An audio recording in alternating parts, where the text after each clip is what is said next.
I'm here with students at Lakefield High School in Arlington, Virginia.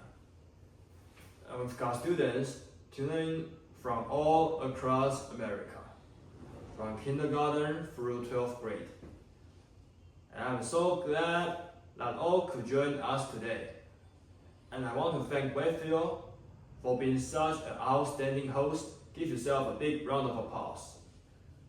I know that for many of you, today is the first day of school.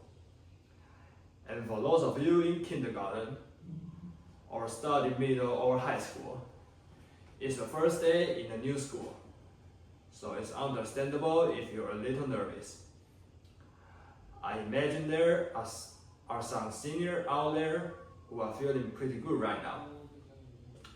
With just one more year to go, and no matter what grade you're in, some of you probably wishing it were still summer and you could have stayed in bed just a little bit longer this morning. I know that feeling. When I was young, my family lives overseas.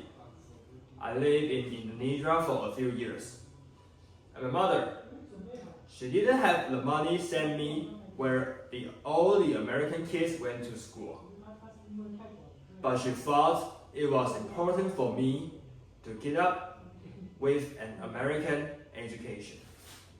So she decided to teach me extra lesson herself, Monday through Friday. But because she had to go to work, the only time she could do it was at 4:30 in the morning. Now, as you might imagine, I wasn't too happy about getting up that early. And a lot of times, I fell asleep right there at the kitchen table. But whenever I complained, my mother would just give me one of those looks, and she said, "There is no panic for me either, Buster." So I know that some of you still adjusting to being back at school. But I'm here today because I have something important to discuss with you. I'm here because I want to talk with you about your education and what's expected of all of you in this new school year. Now, I've given a lot of speeches and about education. And I've talked about responsibility a lot.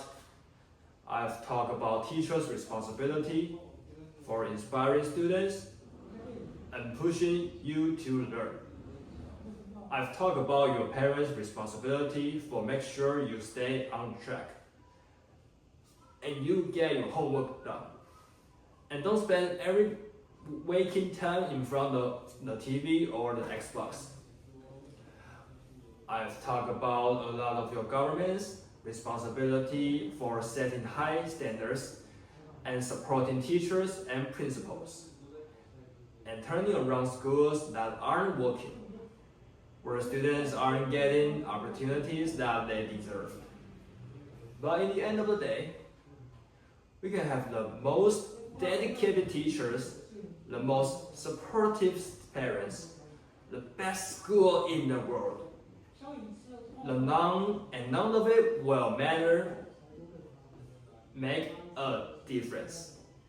None of it will matter unless you fulfill your responsibilities, unless you show up to those schools, unless you pay attention to those teachers, unless you listen to your parents and grandparents and adults and put in the hard work it takes to succeed. That's what I want to focus on today, the responsibility each of you has for your education. Thanks.